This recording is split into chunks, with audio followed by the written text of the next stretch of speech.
Sarah Wells, who works as a makeup artist for film actors. Listen to the interview and look at the questions. For each question, choose the correct answer, A, B, or C, and put a tick in the appropriate box.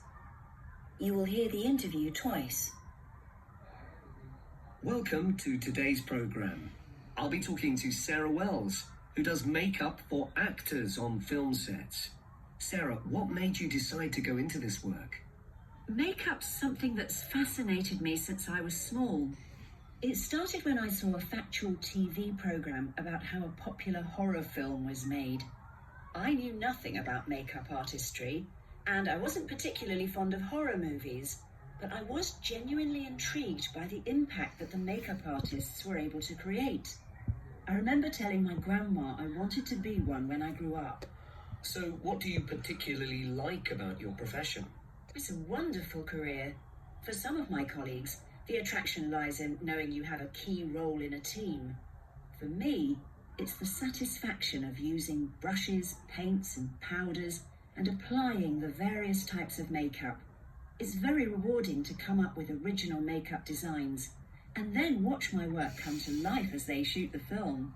So how did you get your first experience of the job? I began by chasing after any opportunity on a film set that I was qualified for. I wasn't earning any money then, but I was meeting people in the industry, which was of much greater value. No job was too small. I just wanted to be doing what I wanted to do, so I took advantage of every chance I got. During that time, I was working in cosmetics shops to pay the bills. After about 2 years of this, I'd finally met enough of the right people and had gained enough experience to quit the day job and start getting into makeup artistry as a career. How do other people on the film production team relate to the makeup department? It seems that in the film community, many professionals are familiar with the purpose and function of multiple departments, not just their own. I imagine that this comes from either studying the filmmaking process or being part of so many productions that the different jobs become common knowledge. Unfortunately, my job is an exception, so our input occasionally gets ignored. You do a lot of work on small independent films, don't you? How do you find that? The independent film world is like a family. The ones who are in charge find that they work well with certain people, so they continue to hire them. Groups of professionals become units. Colleagues become friends.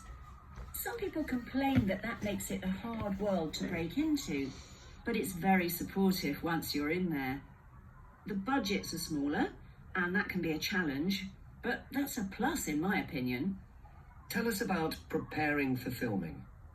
I do as much work in pre-production as I do during a film shoot, perhaps even more. It can sometimes be exciting, but it's a long and tricky process. A well-done pre-production is usually impossible for me to achieve without considerable mental effort, something I'm sure most of my colleagues in the film industry would agree with. So what exactly do you do?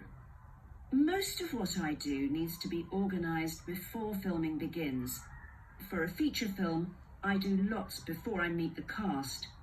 Generally, I begin with reading and rereading the script.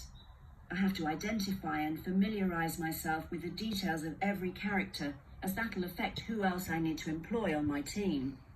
So finally, are some directors better to work with than others? They certainly are. My work is a thing of pride for me.